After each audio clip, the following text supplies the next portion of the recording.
Welcome to the Rodeo Time Podcast. I have in the house today a good friend of mine, Mr. Paul Saladinos, and we are good friends via Instagram. That's where I discovered him when I started the carnivore diet. You guys have heard me talk about it before, and he is kind of the godfather of carnivore diet. Animal-based is kind of what he likes to call it, because I'll let him explain it. Regardless, we do talk about lineageprovisions.com. One of his companies he founded. I try his air-dried steak. It's kind of like beef jerky, but way better. They've also got the tallow here, the honey, and then also heartandsoil.com. It's the supplements where you can get like organs, the nutrients from organs. Cole actually, after hearing an explanation, ordered some during the podcast over there on his phone. Anyhow, I'm a big fan of Paul, and you guys will be too if you have any interest in bettering your diet. So without further ado, let's hear from Paul Saladinos, the Rodeo Time Podcast guest of the day. Are we good, guys? Yep. Cool. Man, thanks for this. Lineage Provisions. And Lineage is your company? It's my company, yeah. That you just started? I just started about 7 months ago, yeah. Okay. Yeah, because everybody, this is Paul Saladinos. Is that how you say your last name? Yeah, Saladino, okay. Like salad and dinosaur, yeah. That's what. And I've been following you for a couple of years, and I can talk about that later, but got into carnivore diet, and just the moment your phone hears you say the word carnivore, you start popping up in everyone's news feed. And so, yeah, just the tips and tricks that you give every single day are so helpful. There's very few of your posts that don't apply to me in some shape, form, or fashion. That's awesome. Thank you. I mean, that's the goal. I just wanted to make valuable content for people. Mm-hmm. You know, I'm a doctor. I'm traditionally trained. I'm an MD. I went to medical school. I never thought I'd be doing this, but somehow, you know, the universe had different plans, and I just ended up kind of educating online. It's been a really fun journey. Well, it's crazy. I mean, that makes sense because you've just got such a niche specialty that a lot of people are interested in now, and so I'm grateful for it that you're willing to share that knowledge. I think there's a lot of people. So when I went to medical school at the University of Arizona, previous to that I was practicing in cardiology as a physician assistant. Then I went back to medical school. In medical school, they don't really teach you the cause of illness. Medicine isn't really in the business of teaching you how to fix people. Yeah, that's what it pretends to do, right? You think of a healthcare system, you're supposed to fix people. Really, what we're taught in medical school is how to treat them with medications. So much of what we learn in medical school is funded by pharma. All of the studies we learn about are funded by pharma. Very little nutrition is taught in medical school, almost none. In 4 years of medical school, I probably had 20 to 25 minutes of nutrition training. Really? There's really no discussion of what is the actual cause of illness, but that is what I really got fascinated by. That's what drives me. Like, what is causing people to get sick in terms of chronic illness, right? Because I had eczema growing up. Eczema is this kind of itchy red bumps on your skin. It's often connected with asthma, which is a breathing problem, or allergies. My dad was a doctor. My mom was a nurse, and we never talked about it. They never talked about any of the causes. We never thought about food. They just gave me medications for it. So that's not interesting. And that, I think, doesn't serve a lot of people because a lot of those medications have side effects. So when I got into this and I started thinking, wow, I think a lot of these illnesses are fixable, that is a radical notion, especially in the context of Western medicine. And that's been so interesting to talk about in my own life and for other people. I want people to know that if they're suffering with almost any chronic illness, whether it's obesity, joint pain, diabetes, low libido, infertility, skin issues like I had, thyroid issues, gut issues, stomach issues, depression, yeah. It's all connected, fixable with diet and lifestyle. It's all fixable. So before we get too far, we could talk for hours. I'm excited to. Let's do it. I want to respect your time, but before I get too far into it, I really want to kind of just plug what you've got going on. Oh, thanks, man. Not only because I'm excited about it, but I know the listeners will be, and I want to do that towards the beginning of the podcast, but you've got Lineage Provisions, and that's where you can find things like the honey, the beef tallow for cooking. I've got these air-dried steaks. You want to try it? Yes, I was about to say right now on the podcast because I love steak. So this is grass-fed, grass-finished, regeneratively raised steak with apple cider vinegar and sea salt. That's all that's in there. No preservatives. Oh, it looks like real meat. It is real meat. That's not plant-based meat, man. Well, sometimes there's like, beef jerky can just not look real. And it has nitrates or other preservatives or sugar. It's like, I'm really proud of this. And we make a lot of... That is really good. I think it's really good. And I went to Australia to source this. So this is from regenerative cows in Australia, some of the best cows I've ever seen on the planet. We make meat sticks, but the whole point of lineage is to kind of fight back against big food. Like, convenience is what makes our lives hard. So many of us, I think, run into unhealthy food choices out of convenience. So I'm proud of this company because I wanted to make convenient food that was high quality animal foods. And that's what we're doing. So it's all grass-fed, regenerative meats with 0 garbage ingredients, the simplest we can make it. The honey is tested for glyphosate. We were talking about that. The tallow is from these same cows, grass-fed, grass-finished tallow, which is an amazing cooking fat. So yeah, I'm really proud of it. I just wanted to make people's lives better. We should find some way to hook up with Radiator Ranch. And then all of a sudden you're in Texas. You're using Texas I would love beef. to do that. Oh, man. We could do that too. I've got kind of a light to moderate size ranch. Yeah, I got like 6 cows. I'm like, yeah, I've got a lot of questions about beef too. We'll get into that. We'll get into whatever you want. The other thing I wanted to ask about was also Heart and Soil. Yeah, that's another company that I founded. So Heart and Soil was the first. Found or founded? I founded. Okay, that's what I thought. Yeah, I founded that company about 4.5 years ago. And Heart and Soil makes organs. And I'm going to send you some. I didn't have a bottle of the organs. I've got some. Okay. Have you tried the whole? I've got some. Have you tried the whole package? Not the whole package. That's the one with testicle. Okay. That's good stuff. Yeah, I don't mind that. I don't mind it. It's good. Yeah, we call them calf fries. Yeah. Yeah, we deep fry them, and maybe you don't want to deep fry them. Yeah. That's not what really kind of oil your you game. deep fry them in? But I don't. maybe tallow. I don't need them raw either. We could have done that. Next time we'll do that, Dale. I got a Baxter Black poem. It's called The Oyster, because we call them mountain oysters too. Yeah. Yeah. And there's a Baxter Black poem where a cowboy takes a girl on a date, and the cowboy is like, the menu says mountain oysters, and she's like, I suppose they're Chesapeake or Blue Point, because she thinks, and then he's like, no, usually they're Hereford Cross, and mostly they're pink, But anyways, my dad could tell the poem, and anyhow, we love oysters, mountain oysters, that is. The organs, yeah. So, the other thing that we can talk about is the value of organs in the human diet. I think that most of us grew up eating meat. You go to the grocery store or the butcher, you see a bunch of steaks and burgers, which is great. Meat has a unique set of nutrients for humans, but thinking about organs like a liver or a heart, they have complementary nutrients. They really kind of mesh together. Meat is high in zinc, liver's high in copper. Those two minerals balance each other. Meat is high in things like vitamin B12 or B6, and then liver has more folate. There's not a lot of folate in muscle meat. So if you just eat the muscle meat, you're kind of missing out on a lot of the vitamins or minerals that are necessary for humans to thrive. You can get some of those from plants, but they're much easier to get from animal foods. They're more bioavailable. So eating organs is what humans have done historically forever and ever and ever. Homo sapiens, our species has been around a long time, and our historical ancestors have always eaten organs, and they've always treasured the organs, often eating them first. I went to Tanzania and spent time with the Hadza. They're a group of hunter-gatherers, and we killed a baboon. They killed a baboon. That's what they hunt now because their hunting lands are kind of being encroached upon by other tribes. And the first thing they do when they kill the baboon is they throw it on the fire, we burn off the hair, and we all eat the organs. And then they bring the animal back to camp, and we share the meat with everyone else in camp. But getting organs is hard for people, so the vision with building Heart and Soil was to make organs easy to ingest. They're capsules. So it's a freeze-dried organ supplement with capsules, and we have all kinds. Heart, liver, kidney, spleen, pancreas. We've got one, the whole package that I want to get you with testicle.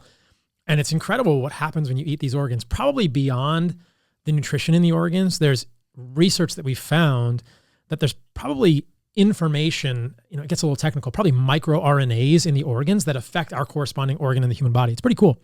So people with, brain issues, you can actually eat brain in the organs and it could support your brain. Yeah, that makes sense. Right? Yeah, it makes the most sense. And I think for men, eating freeze-dried testicle, it seems to support our testicles, which is a good thing. And for women, we have a supplement with ovaries, uterus, fallopian tubes that has improved a lot of women's fertility, or PCOS, which is a sort of a condition that women get that can affect fertility. And of course, the idea is maybe not going to be supported by the medical field, because then they're losing money on XYZ medication. Yes. If you go to your doctor, and we were talking about this a little earlier. So if a woman goes to her doctor with infertility or irregular periods, they're going to give her birth control, right? They're going to give her hormones that are going to affect everything for years in a strange way. And there's increasing conversations about the problems with birth control for women. But those issues that the woman is having are probably related to the quality of her diet. And again, the doctor's not going to say that. More and more men are experiencing erectile dysfunction earlier, or infertility with their partner, or low libido, or sleep apnea. And these are all, again, related to diet, and eating the corresponding organ can help, but also cleaning up your diet in general can help with all that as well.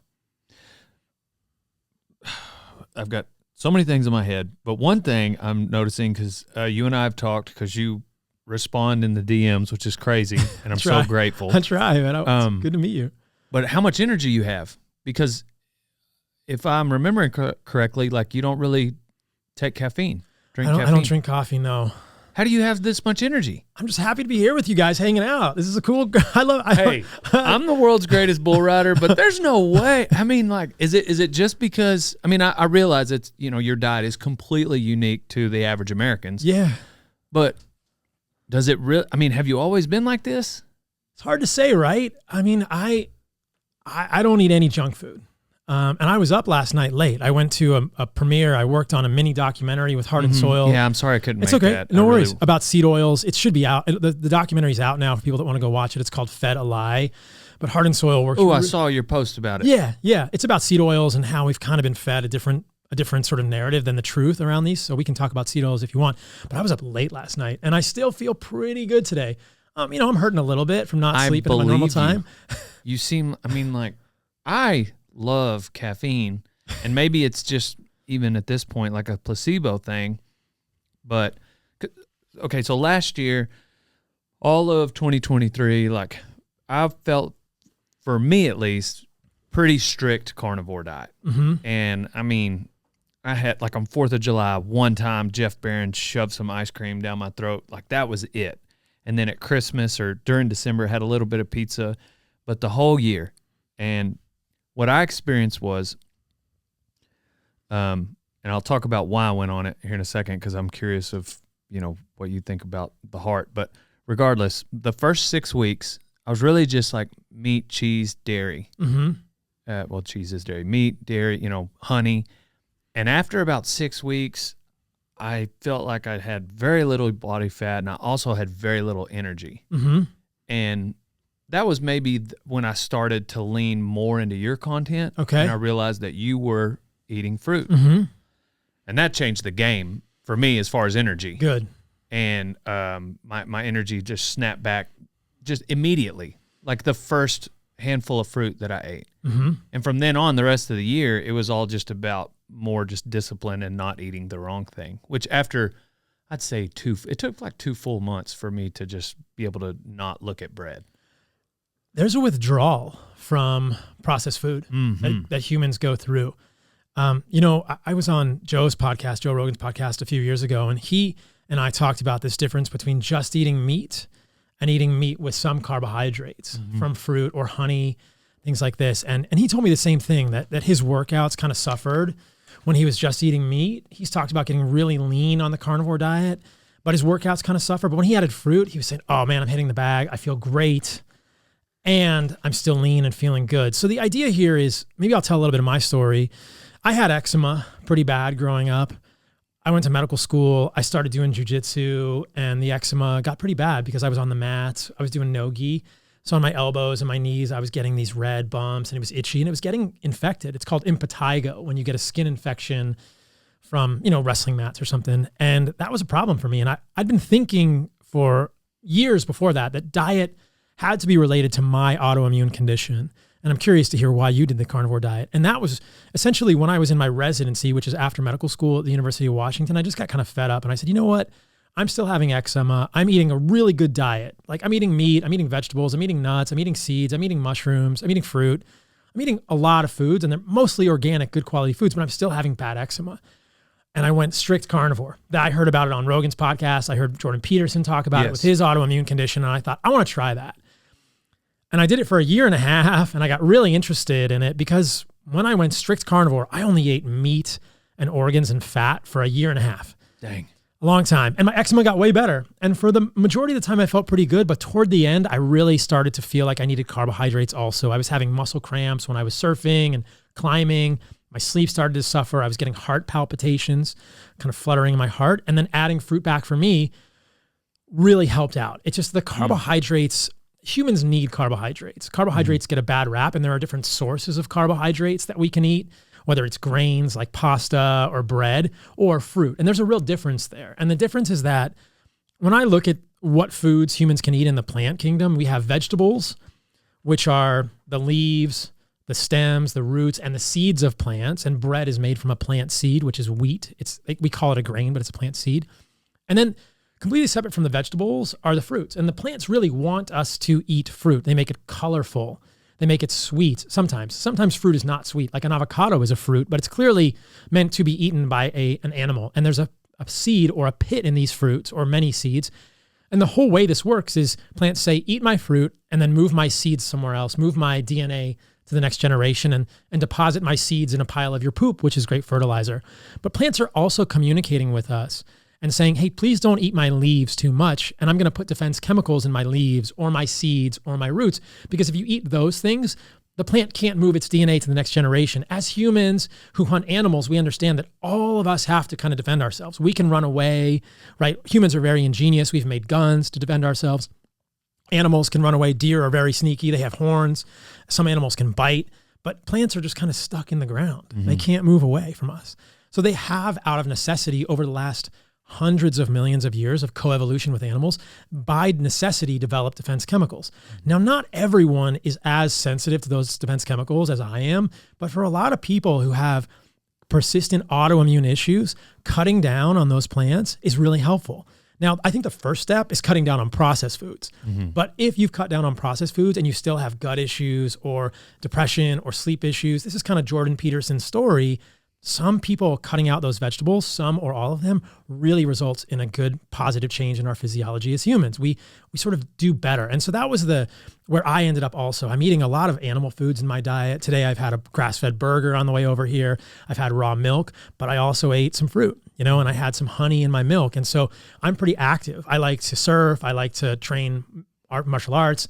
I need the carbohydrates. And I think that the carbohydrates from fruit and honey are easier for humans to digest, or are just not with as many of the defense chemicals. Wheat is probably the best example because people are familiar with gluten. You can eat bread, and I think a lot of athletes eat bread, or we're told you got to eat pasta before your race if you're running a 5K or you're playing a football game. Yeah, that pasta is going to give you carbohydrates, which help create energy in the human body. That's our main fuel source. But that pasta comes with things like gluten, which is a protein that can irritate the human gut. So I think there are better ways to get carbohydrates for humans that allow us to thrive, but also don't come with the toxins. Does all that make sense? Oh, for sure. So the carbohydrates that you're getting from the fruit, they just burn off quicker. They burn off. I would say they burn off without residual issues, right? Because they don't come with defense chemicals like the carbohydrates from grains do.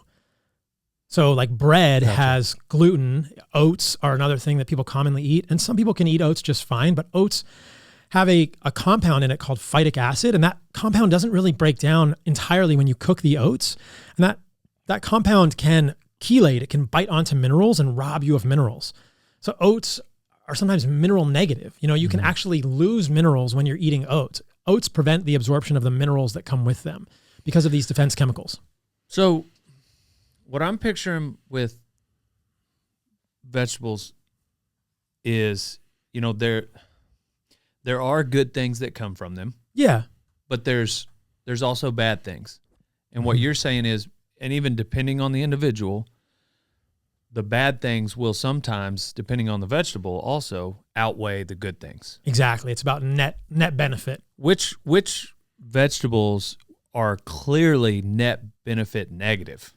So which vegetables are probably net harmful for humans? Right. Like there are some good that you get from it, right, but the bad clearly outweighs the good. I mean, I would argue spinach is one of these. I thought that's what you were going to say. Yeah, and spinach is an interesting one. Did you ever watch Popeye growing up? Oh, yeah. Yeah, right. Yeah. And I don't know why, maybe it was good. We were trying to encourage kids to eat vegetables, and Popeye eats spinach and he gets strong. And the whole story with spinach is that it's full of iron. Well, it turns out that spinach has some iron in it, but it's not very bioavailable. I mean, clearly if Popeye had eaten a steak, he would have gotten way more iron. No kidding. There's no question that eating a steak versus spinach is going to make you stronger as a human. That's like incontrovertible. That's not even up for debate.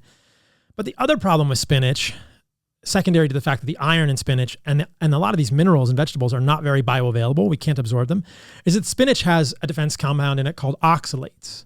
Oxalic acid. Oxalic acid is a compound that's made in the human body by the breakdown of certain amino acids, but we only make it in small amounts. But spinach is full of it. It has so much of these oxalates in it that spinach is well known in Western medicine, but very seldom talked about, to be a major contributor to kidney stones.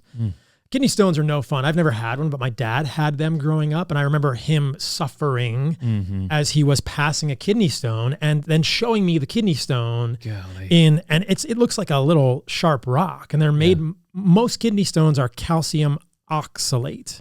So oxalic acid is the main contributor to the majority of kidney stones in the United States, in Americans, in Westerners. And that oxalic acid is primarily coming from our diet. It's mostly from plant foods. So some of the highest amounts of oxalates found in plant foods are in spinach, almonds, things like rhubarb, which few of us eat, but turmeric powder is quite high in oxalates. Navy beans have a lot of oxalates.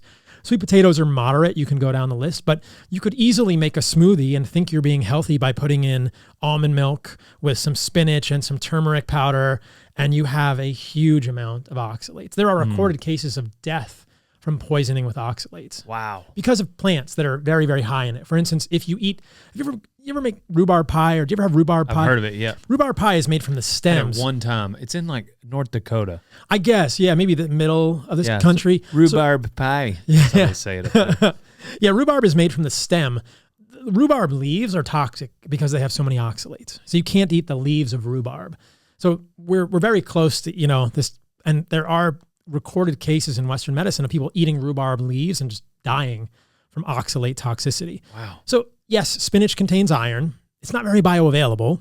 Spinach has some folate, but you could get as much folate eating liver or egg yolks. There are better sources of folate that don't come with toxins.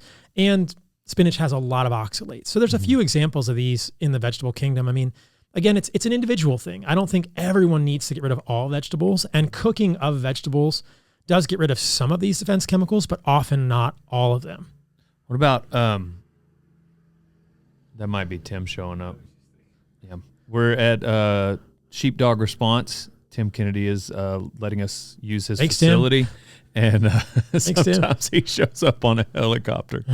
Dang, dadgummit, Tim. Now I forgot what I was going to ask. Something about vegetables? Well, I remember I was listening to a recent podcast of yours getting prepared for this one, and maybe Andrew McAfee that you were doing. McAfee, I can't remember, but I'm probably butchering the name. But you guys were talking about how some people got on a vegetarian diet and they started feeling better. But then after doing more research, it's like, yeah, they started feeling better. They were also stopped eating processed foods. Exactly. Yeah. Yeah. And then later would circle back to meat generally. Yeah. I mean, they've done surveys on this. So I think these numbers are right. People can fact check me on this if I'm quoting the study properly.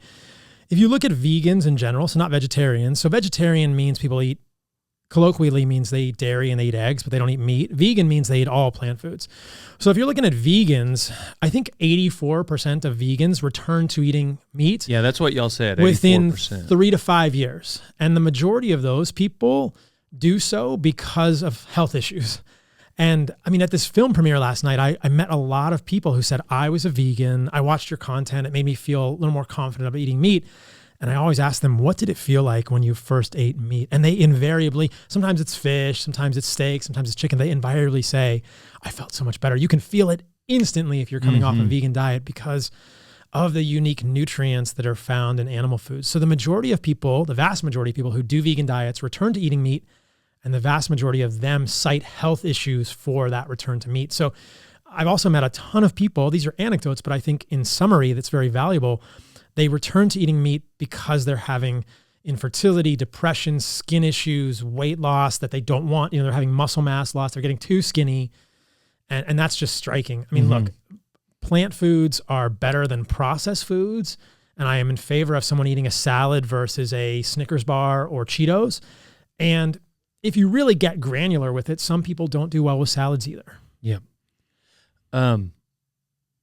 So circling back to meat, having grown up and even worked in I've worked in feedlots, for instance. Seen it. And fed a lot of cattle out. And how do you feel about grain fed?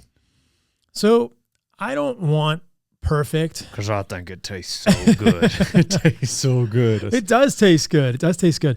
I never want perfect to be the enemy of good for people. If they only have access to grain fed, if you prefer grain fed over grass fed, that's fine. What I will say in defense of a grass finished cow is that unless you're feeding the cow at the end organic grains, you're going to end up with some pesticides in the feed, right? So if you're feeding a cow grains, most of those grains are not organic. And again, don't let perfect be the enemy of good. If you're eating more meat and less processed foods, you're doing great. But I think that grass-fed is really something that I hold in high regard because of the lack of pesticides in the feed. And that's one of the things we talked about with the honey, right? Is we check the honey for glyphosate. Glyphosate is also known as Roundup. There have been multiple $100+ million lawsuits now related to this herbicide from Monsanto that gets into our foods. And so I have concerns that if a cow is eating grains, are you getting more glyphosate on the grains, right? Because you're feeding a cow grains that are not organic. There's also a potential the grains can be moldy. Mold toxins can get into the meat or microplastics. Some of the grain feeding operations I've seen will also feed kind of low quality things with the grains. There can be plastic mixed in there or human refuse, human waste like cookies and stuff mixed into the cow's feed. So grain feeding does create a marbled, delicious steak. And I think that it's just what else is in the steak that you're hopefully, is a grass-fed steak cleaner. But again, don't let perfect be the enemy of good. I'll tell you, there's a restaurant in Los Angeles that I went to, and I don't go to a lot of restaurants because they all cook in seed oils, but I went to this restaurant in Los Angeles. It's called Matu, and I have no affiliation with them, and they served 100% grass-fed New Zealand Wagyu, and it was really good. I think you would dig it. So it was a Wagyu cow, which is a breed of cow, you know this better than I, that is fattier at baseline, but it's 100% grass-fed, and it was so tender and delicious. I live in Costa Rica a lot of the year because I love to surf, and most of what we have in Costa Rica are Brahman cows or Brahma cows, and they're a little rough. Like they're not so good to eat, and they're not so good to deal with either. Yeah. No offense to you Brahma folks out there. they're very mean. So they can be. Yeah, they're not so great to eat. So I think they're starting to do Brangus cows, a little bit of Angus mix in there, but because it's so warm where I live, it's hard. So I understand this. They do much better in that climate than an Angus cow will. Yeah. So people are starting to raise them in higher elevations in Costa Rica, but it's a hard thing. So I get you. I know a nicely marbled steak is amazing. And I've never had my own cows. I'd like to at some point in the future, but I would be most excited personally about a well-marbled grass-fed steak. And that happens sometimes, I think, if you maybe get the right cow or the right breed, or the grass is really green, because the grass will go to seed and the cows can get some of that grain in the grass. So I hope you don't walk off the podcast when I tell you this also, but we would also, growing up, we would raw grow them, Cinevex S, give them the implants. Oh, yes. And what that did, and what it does is, it's early on in the process. It's not everything you give animals has a withdrawal period. Like you're not going to vaccinate something, give it anything when it's in the feedlot about to go to the kill plant. Like that's just not that. There's a withdrawal period on all medications that you give animals. But regardless, so we would give them these implants early on in the feeding, over 100 days before they're going to, go to slaughter. But one of the things that affected is their efficiency. So feed conversion is how many pounds of feed it takes for this steer heifer to gain 1 pound of gain. And so you might find an average 7 pounds of feed. I don't know what the industry average is. I did whenever I was in high school. My dad was an ag teacher and a cowboy, and I grew up anyhow, regardless, the industry average, let's say it's 6.5 or 7 pounds without this, help. And help. It could be cut down to anywhere from like as low as 5 pounds. And so if their average daily gain is 3 pounds a day on feed, now all of a sudden it's taking 15 pounds to gain that weight rather than 21 with the 7. And so if you got 100 head in this one pen, and it's that's 600 pounds of feed less per pen per day for them to gain that weight. And so for us, on the industry side of things, when you're looking at efficiency and trying to feed the entire country, I think there's a trade-off. I know a lot of people, FDA approved doesn't mean a lot to a lot of people these days, but regardless, what is perfect? What would that be on your line of perfect, and then grain-fed is good? I'm sure you rank that below good. Yeah, but let's talk about it. So I'm struck by how that mirrors humans, So you think about how easy or difficult it is for a human to gain weight, and by gain weight, I mean get fat, eating certain diets. And one of the things that we have in our country right now is that because we are eating a lot of ultra-processed food, it's very easy for humans to gain weight. Very similar to the cattle, right? It's almost like calories are not the same if they're coming from ultra-processed food, or the calories from ultra-processed food are making us hungrier. But you're doing something to the cattle specifically that is breaking their metabolism. So what you're essentially doing is making the cows metabolically unhealthy with these treatments. And that means if you give them a set amount of calories, they're going to store more of it as fat. And I think the exact same thing is happening to humans when we are eating toxins in our environment. Because what's interesting to me is that if you look at a label on the side of food, and a lot of food has labels, but some food doesn't. And the foods that don't have labels are probably better, like fruit and vegetables and meat. But most food has labels, and it says 200 calories per serving. That really means the potential energy of that serving of food is 200 calories. It doesn't mean that you're going to be able to use that 200 calories. And what I mean is that if you take in 200 calories, that has to go through your mitochondria. That has to go through your cellular processes to become energy, to become actual kinetic energy in your cells. So there's a difference between a potential energy. Potential energy is like holding a ball up in the air, and then kinetic energy is when I drop the ball. Right. So food has potential energy, but our body is what makes that potential energy into kinetic energy. It makes it into kinetic energy, which fuels DNA repair, cellular processes, all of these things, creation of hormones, all the vitality that we want, energy in our brains, right? Muscular strength, explosivity in our muscles, that's all kinetic. But in between those two things is cellular energy production, and that has to go through the mitochondria, these little cellular energy factories in our cells. And if you break the mitochondria, which can happen with additives and problems in our diets, so these food additives or toxic components of our diets, you break the mitochondria, 200 calories doesn't go to 200 calories of kinetic energy. It just gets, more of it gets stored. And so you're creating more fat. And I think that is the problem for a lot of humans today, is that they're not actually getting 200 calories out of the bag of Doritos. Or and that's where it's misleading, because it's not all going to kinetic energy. Some of it is just by nature of the fact that you're eating poisonous food getting stored, because that conversion process is being broken by the things you're eating. And that's kind of what you're doing with the cattle. And I understand the economics of what you're doing, and there is an argument there around economics and feeding humans, and it really does mirror humans, because in a sense, you're giving them something. I know they give them sometimes a mold toxin that kind of breaks their metabolism, the zearalenone or Zerone or something. Yeah, I'm not sure what it's called. Yeah. But it's essentially preventing them from, they're storing more fat is what they're doing, Well, and there's also, once you get to the grocery store, that beef has now been graded.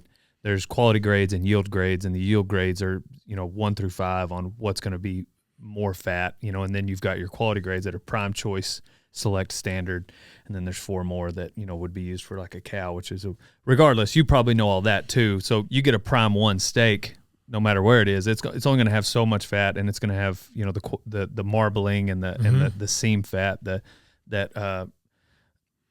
so by the time you're eating the steak, you should know what you're getting based on the USDA grades. Yeah. And people don't typically argue with how something's graded, but how it reaches that point, I think, is what there's speculation on. And I'm not educated enough. I'm definitely not trying to back you in a corner at all. No, it's if anything, this is for me personally, because just growing up in the ag industry, you know, there's just, we're trying to be efficient in this. We already make very little money doing what we do. You know, we're definitely not in it for the money. There are ways a guy can get creative, but for the most part, you know, cowboys and ranchers and even over to the feedlot side of things, there's just not a ton of money to be had. And that's why we get the tax breaks we do, because, and as you should, regardless, like I said, I'm not trying to back you in a corner at all. I've just, some of the research that I've even just looked at in college was pointing more. I think that there's a lot of headline readers that make some things in the ag industry out to be a boogeyman, and they're not quite the boogeyman that some people say they are. Fair. And I think there's some myths and like I would venture to guess most of the people that do grab for something that avoid certain things, like all they did was read a headline. Like I would, like a large percentage of, and I like what you're saying. Don't let perfect be the enemy of better, or however you worded it. Anyhow, that's not what I wanted this podcast to be about. I'm just, as a producer in the industry, I am curious your thoughts on it. I'll just say that I think that it's also about consumers vote with their dollars. Mm-hmm. And I understand that, I mean, hopefully in the next 4 years, more dollars will be in our pockets, you know, after the election. And I understand that people don't have a lot of disposable income, and a grass-fed steak is more expensive than a grain-fed steak. And so that's a hard decision for people to make. And I think that if education can go a long way toward helping educate people about why that's maybe a better choice for the environment, for, you know, for regenerative agriculture, for regenerating the land or the soil, and for the actual contents of the meat. So I think that my hope is that we can educate people around the value proposition with a grass-fed cow, if those can be produced in a way that people enjoy eating the meat. But again, I think that ultimately it's about human health and getting people the nutrients they need in their food, and they don't have to do it perfectly. I do think that there are interesting conversations, and I just wanted to point that out, that what you were describing sounded a lot like, I think, what is happening to humans today. And in case that wasn't clear, I think that what's driving that in humans are poisonous foods that are ultra-processed foods. And as we hinted at earlier in the podcast, I think getting those foods out of our human diets is imperative. Yeah, so I think there are people that might eat a grass-fed steak, but that same day, they're going to eat some other things that came out of a bag, and they might argue with me about how my grain-fed steak is this, that, and the other, but they're also drinking, eating, and smoking and doing these other things that are just completely, it's like, wait a second. I feel like Paul can have that conversation with me. Paul is free to but regardless, that's usually, we as Americans are pretty good at being hypocrites. But so I want to kind of pivot and talk to you about beef more so. But so my dad passed at 55 of a heart attack. Okay. He was horseback, and that part was, you know, at least he died doing what he loved. Regardless, it made me start to think, because my granddad, on the other hand, had he also had heart trouble, had 3 heart surgeries, and but he lived till, I want to say 85. But the last 2 or 3 years of his life, he didn't know who I was. Okay, got dementia. Fair. So anyhow, he had some heart trouble, and later got dementia, passed around 85. My dad died at 55 unexpectedly. He was not in. His arms did not look like yours. You know, he was active. He was, you know, riding a horse, but he would, you know, he loved to make a milkshake at night, and, you know, but he wasn't obese, I don't think, but, I'm not sure what the actual statistics for obesity is, but he was just, he probably could have lost, you know, 15 pounds, whatever. So I started to do my own research, and I stumbled across the Petersons like you did.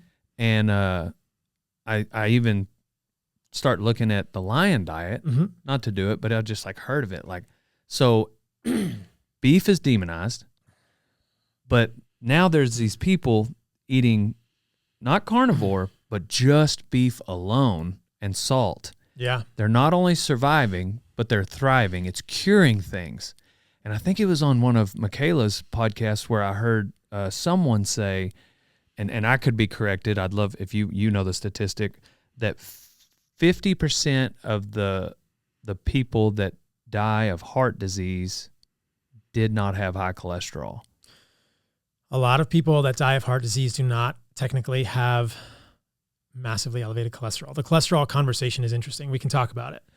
And so that made me rethink everything, and it made me kind of, all right, well, what did my dad didn't have just steak every day. We didn't have that every day growing up. There was a lot of beef in our diet, but it wasn't, that wasn't just a prevalent meal for us.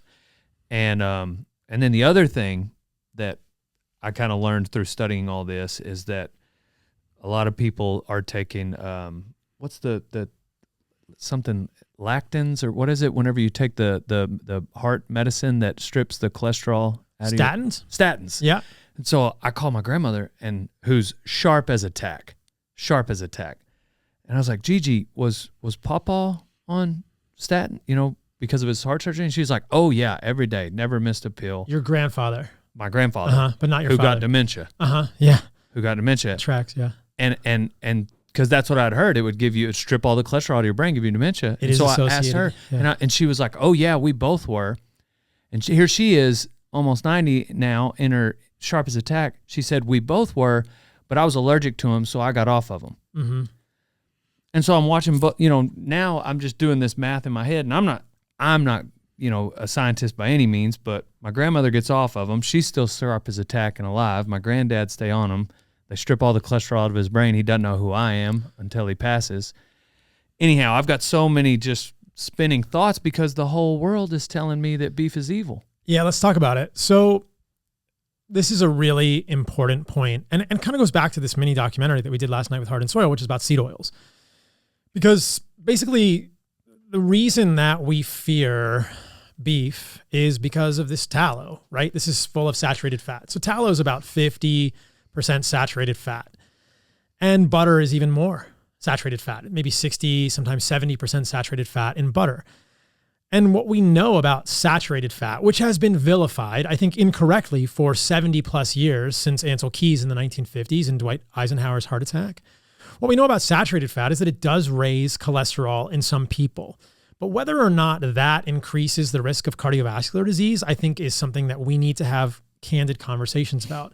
I strongly believe, looking at the literature in medicine, that saturated fat has no strong association with cardiovascular disease. And furthermore, that cholesterol to heart disease is not a direct link. So what you just said, cholesterol to heart disease is not a direct link. I didn't realize that was just a theory that it was. Yeah. And everybody, you're the lady at the salon. Oh yeah. This guy at the gas station, whoever at the grocery store, the way people talk about it, I thought that was a proven thing, that high cholesterol led to heart disease. But that's just a theory. It's a theory. It's a well-accepted theory. And I'll tell you, within Western medicine, there would be many who would disagree with me if I said that cholesterol, specifically we're talking about LDL or other ApoB containing lipoproteins, which are LDL and a few other things, but we can talk about LDL specifically. So when you say cholesterol... Is that the quote unquote bad one? LDL is quote the bad one, right? So Okay. let's just talk about LDL, but most literature now is talking about ApoB containing lipoproteins, but we'll just use LDL for the sake of this conversation. Now, there is an association in some populations between LDL levels and cardiovascular disease. So let's back up one step. If you look at Americans and you look at markers of metabolic health, so we're not even really talking about cholesterol right now, we're talking about metabolism. We're kind of talking about that conversion of cellular potential energy to cellular kinetic energy through the mitochondria. Your metabolism, this is metabolic health. Metabolic health is involved in the conversation around diabetes and insulin resistance, and it's intimately linked with cardiovascular disease. So we'll get there. But if you look at Americans, studies estimate that between 86 and 93% of Americans have at least one indicator of metabolic dysfunction. So what I'm saying is that at least that probably 86 to 93% of Americans are on some continuum of metabolic dysfunction, have some degree of insulin resistance. Okay. So that is the population that we're dealing with. We're swimming in a dirty pond, right? Because you can go somewhere and the pond is clean, it's pristine, you can see all the fish, right? Or you can be in the ocean, you can see right to the bottom, it's super clear.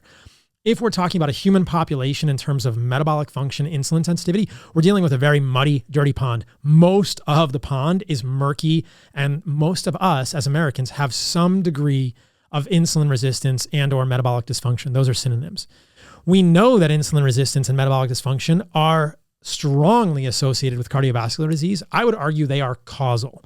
I would argue that the main driver of cardiovascular disease, that is heart attacks, is insulin resistance. So in our general population, the majority of which is insulin resistant, LDL is consistently associated with cardiovascular disease, meaning that the more LDL you have, often we see more incidence of cardiovascular disease. But there are many exceptions.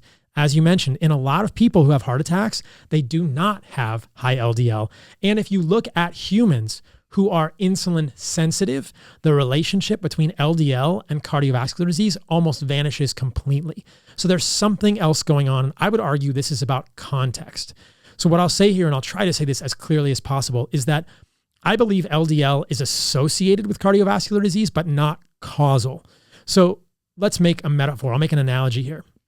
If you want to have a fire, you need wood, right? Mm-hmm. And you can't have a fire without wood. Let's forget about gas grills and things like this. Say you're making a fire when you're camping. You need wood.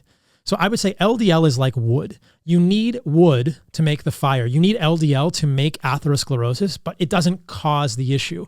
In fact, wood can be very valuable because you can use wood to build a cabin, right? But if you are in an environment with a lot of sparks and you have a lot of dry wood sitting around, and in this analogy, I'm likening sparks to an insulin resistant phenotype. So someone who is insulin resistant, metabolically dysfunction, that's like throwing off sparks. If you have a lot of dry wood around, meaning LDL, and you have a lot of sparks, that is insulin resistance, yeah, you're going to have more fires. But the wood didn't cause the fires. And in fact, as I said, wood is valuable. And we know that LDL is valuable in the human body. Our cholesterol in our blood, that is LDL, doesn't exist to kill us. It serves roles in our immune system. We need LDL. LDL is a bus. It is a carrier molecule for us that moves cholesterol, which is actually a steroid backbone, and triglycerides, which are fats, around our body. It transports passengers throughout our body, and those passengers are used to make cell membranes, and they're used to make steroid hormones, sex hormones, testosterone, estrogen, progesterone, things like this. LDL is valuable in the human body. It's necessary for human life. And we're being told that it is also killing us, or also the main culprit in our death, which is, I think it's a very oversimplified, misleading story because of, I would say, oversimplification of the research. So the other thing that I mentioned there that I'll highlight is that LDL participates in the immune response. So when you get sick, your LDL cholesterol actually helps you fight that infection by preventing communication between the bacteria or the viruses in your blood. There was a lot of research about this. We may have to delete this part. I think YouTube will let this go up. In COVID, there was a lot of research. There was research about LDL and COVID outcomes, that LDL, these lipoproteins, actually play a role in the prevention or the way that they are preventing viruses from communicating with each other. And we know that low cholesterol is consistently associated with worse infectious disease outcomes. And we also know that in people who reach old age, we very commonly see high cholesterol. So there are many studies. The Leiden 85 study, for instance, looked at people who were 85 years or older and found that those with the highest cholesterol had the lowest rates of dementia and the lowest overall mortality moving forward. I'm good friends with a guy named Gary Brecka. Mm-hmm. You know Gary? Yep, have you heard I of met Gary? him one time. Yeah. So Gary used to work in insurance, and he's told me, and he said this on the podcast, that when they looked at people who were centenarians and people, they looked at like life insurance claims, they looked at the longest lived people in this huge data set of insurance that will never be published because it's so valuable. Invariably, they saw that the longest lived people had high cholesterol. So there's actually so many signals that higher cholesterol can be valuable for longevity. The presumption here is that these people are getting to that level because they are not insulin resistant. So if you are metabolically healthy, this is what I'm saying. I'll simplify everything I just said. If you are metabolically healthy, and we can talk about how to check that and know, I believe that cholesterol is beneficial for humans. And because I don't believe that it's causal in atherosclerosis, it's doing all the good things. But it gets associated because it's kind of like the firemen showing up to the fire. The firemen didn't cause the fire. The LDL is involved in atherosclerosis. It ends up in a plaque in your artery. That doesn't mean that it caused the problem. I think there's other things that are causing the problem, and LDL gets wrapped into that. And so our oversimplified paradigm in medicine, which happens to support a pharmaceutical industry giving us statins, is that LDL is the thing you should lower. And I think that that is the wrong target. We should be looking at metabolic function and improving people's metabolic health rather than just giving them statins right off the bat. And statins have potential side effects as well. Now, this is not to say, and I know some of that got technical, this is not to say that statins don't have some data that in secondary prevention, meaning if you've had a heart attack, yes, there is evidence that you give someone a statin that will lower the risk of having another heart attack. But if you want to look at the statin data honestly, you have to look at overall mortality, all-cause mortality. Does giving someone a statin decrease their death from any cause? Does it help them live longer? And that is much less clear. There are many pieces of evidence that suggest that it does not improve our overall longevity or mortality by giving someone a statin. So they may not die of cardiovascular disease, they might die of something else. And most of us really only care about dying. We don't really care if it's a heart attack. We're not willing to make that trade if somebody's going to give us something that has other side effects, potentially affecting libido or memory or muscle strength or any of these other issues. So the data with statins is much less clear when it comes to all-cause mortality than cardiovascular disease. You can lower your cardiovascular disease mortality by lowering your cholesterol. It's unclear whether that will actually extend your life or lower your all-cause mortality, and it might actually affect it negatively. Does that make sense? A lot of that was kind of technical. Hey, I hope you're enjoying this episode of Rodeo Time Podcast. Just a quick thanks to the sponsors that make this possible. I'd like to start with American Hats. That's right. Sock it down where those ears are crumpled down. Rock and roll denim jeans. Reflex, baby. That's what I like to rodeo in. We've also got Ranch Fuel, and use code DALE for 15% off ranchfuel.com. Can-Am side-by-sides, Total Feeds, and last but not least, Mountain Op Supplements. Thank you guys for bringing the Rodeo Time Podcast to our audience. Citizens of Winnebago, back to Paul. No, it does make sense, and it is technical, but, I mean, that's what we're talking about. We're not talking about... I showed up at my granddad's house, and I took my grandmother to the store. When I got back, he was so mad because he thought his wife left with another man. I was like, Pawpaw, it's me. And he was like, oh, hey. And I don't know. Once I found out that it's a theory, and then I found out not everybody that dies of heart disease has high cholesterol, and then I found out statins does remove cholesterol from your brain and other places, whatever. I personally, I'm not a doctor. I'm personally not going to probably take them if given the option myself. I don't know. Can I add one piece to that? Absolutely, yeah. The other thing we know, as I mentioned, is that not everyone with high cholesterol gets heart disease. So as you said, not everyone with heart disease has high cholesterol. Not everyone with high cholesterol has heart disease, right? And we know that if you impair the production of cholesterol in the cells throughout your body, that's what statins do. They interrupt the production of cholesterol. There are potential side effects. So for someone to say LDL cholesterol causes heart disease, then why are there so many inconsistencies? Why are there people with high cholesterol who never get heart disease? Why are there people with low cholesterol who consistently get heart disease? There's something else going on. We have the wrong target. And if you're chasing the wrong thing, you're doing people a disservice because you're not actually getting to the root cause of heart disease, and you're giving them medications that are causing side effects, and I think you're giving them substandard care. So my argument would be fix the root cause, which is insulin resistance. So, okay, so that would be your advice to me. Maybe there's some insulin resistance for me. Be metabolically healthy, Dale.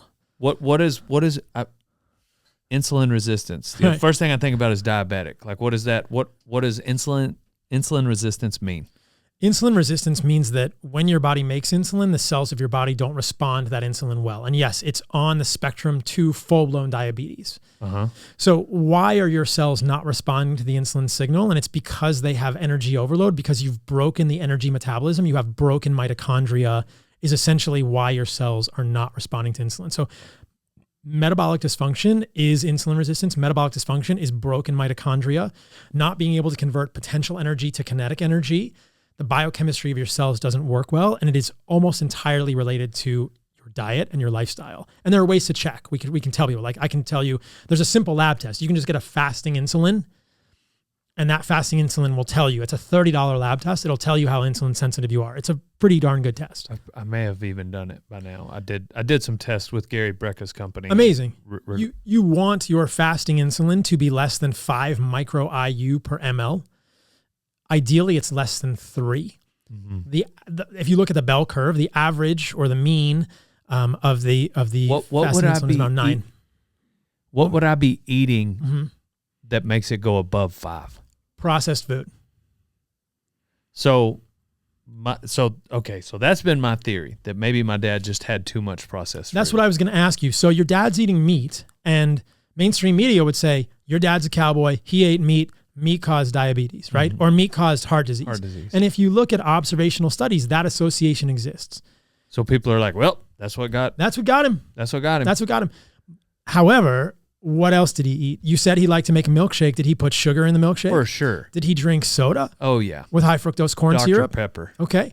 Did he use seed oils? Did he use corn oil or canola oil or soybean oil? Okay. Yep. And did he eat things like chips? Loved them. Okay. So there's a lot of other lot, like, this is what's interesting is that if you look at medical research, they'll say, look, your dad is a perfect example. He ate a lot of meat. He got heart disease. Meat is associated with heart disease. Yeah, but he also ate chips, candy, cookies, crackers. Yeah. Right. He wasn't eating an unprocessed food diet. At that time, he was all but in retirement, that this awesome job he had. And like I said, he could ride a horse. He would, I would be excited to have him back me up in a fight. He would be able to be helpful. Like he was active, but he was not healthy. And he had a little belly, not too big, like you wouldn't. Anyways, what I'm just trying to describe him because he did fit that what you just described. Like he would eat all the chips and salsa, and tortillas and all the things. And I bet if we checked a fasting insulin on him, I'll put my money here, was above 5. I bet it was above 10, above or 15. 10. Yeah, I bet he was on the spectrum of insulin resistance. And I'll say this. So I think insulin resistance is the major driver of cardiovascular disease, because in order to get that plaque in your arteries, in order to have a heart attack, you have to have this cholesterol, these LDL particles moving into your blood vessels, into the wall of your blood vessels. But LDL doesn't go into your blood vessels and get stuck there normally if your blood vessels are healthy. It only gets stuck there when the blood vessels are damaged or inflamed. And I think that it's this insulin resistance that causes challenges remodeling the blood vessels, and they stay damaged and they stay inflamed, and that LDL gets stuck there. Mm-hmm. So the other thing that I want to add, and this is maybe a little bit confusing for people, but hopefully it'll be clarifying. If LDL cholesterol causes heart disease, then why don't we get atherosclerosis? Why don't we get plaque formation in veins normally? We don't get it in veins. We only get it in arteries. But your veins and your arteries are all continuous. Mm-hmm. So veins are a low pressure system. You can look at my arm. These are all veins, right? Mm-hmm. The arteries are underneath. You can see a pulse here from the brachial artery or whatever, but these are all veins. And these veins go out to capillaries in my fingers. And from my heart, the blood is pumped to the capillaries in an artery, and it comes back in the veins. So the amount of cholesterol in the vein is exactly the same amount as in an artery. But we only develop atherosclerosis plaque in our arteries. That's very interesting. Why is that? Because arteries get damaged more easily because they have high pressure. So there's not a lot of pressure in a vein. So the inside of a vein doesn't get denuded and damaged. So there's nothing for LDL to do there. There's no plaque formation in a vein because the beginning part of atherosclerosis doesn't happen in a vein. It only happens in an artery. And how well we repair that damage to the artery is intimately, directly connected with how insulin sensitive we are. We know that diabetics have problems with wound healing. When you are insulin resistant, your immune system doesn't work well. And that is why the arteries don't repair. It just so happens that the arteries on the heart, because there are arteries that actually feed the heart. So the heart pumps, and some of those arteries actually come straight back to the heart. Arteries go away from the heart. Arteries are the higher pressure tubes in our body that carry blood away from the heart to your brain, to your lungs, to your, to your everything, to your legs, to your hands, right? That's an artery. And the veins return the blood to the heart from those tissues after the tissues have extracted oxygen from it. Mm-hmm. But when the heart pumps, the blood goes immediately into the arteries and goes right back into the heart, because the heart needs oxygen too. The heart needs to oxygenate itself. And those arteries in the heart are some of the highest pressure because they're in a muscle that's beating. And that is where we get this atherosclerosis often. And that is where the heart attacks kill us, because when a plaque in the artery of the heart ruptures, the heart muscle dies. But again, that doesn't happen in a vein. It's only happening in the heart arteries because they're high pressure, meaning that because of the way the heart beats, you're getting damage to the heart artery. And when you have insulin resistance, that damage is not repaired as well. Just like a diabetic who gets a cut on their foot and probably will lose a toe or could lose a toe because they have such poor wound healing. So when you are on this spectrum of insulin resistance, I would argue created by eating processed foods, that wound repair in your arteries is impaired and you get atherosclerosis, which is plaque formation. LDL goes in the arteries, but LDL didn't cause it. Is having good insulin resistance, am I wording it right? Insulin sensitivity. Is having that number below 5, is that something that everyone unanimously agrees with? I would say that generally, if you talk to doctors in this space, most people would say that if you are your fasting insulin is below 5, you are insulin sensitive. Yes. And they all agree that that's a good thing. They would agree that's a very good thing. Okay. Yes. Nobody would argue that an insulin sensitive indication in a lab is bad. Gotcha. Whether or not, but there will still be many in the cardiovascular space or many doctors who would say the counter argument to what I'm saying is that even in insulin sensitive people, atherosclerosis develops. And I disagree with that. I think that there's pretty good evidence that's not really the case. And some people would define insulin sensitivity differently than I would. They wouldn't be as stringent. They might say, oh, you're insulin sensitive if your fasting insulin is less than 10. If you look at a general lab panel, the range for fasting insulin, I think, goes up to 20 or 22. So a lot of doctors won't flag an insulin of 16 or 12 or 11, but we know that's way too high, and that does indicate that you're on this spectrum of insulin resistance. Again, that is driven by ultra-processed foods, which contain seed oils, high fructose corn syrup, and additives that are poisoning our metabolism. What level, is there a level of those things that are acceptable? And I know that, like, let's take you, for instance. Do you have any cheats throughout the year? I don't. And it's do you feel obligated since you're carnivore, king? No, it's just the way my brain works. I have a gift and a curse, and that gift and curse is that it's not worth it to me.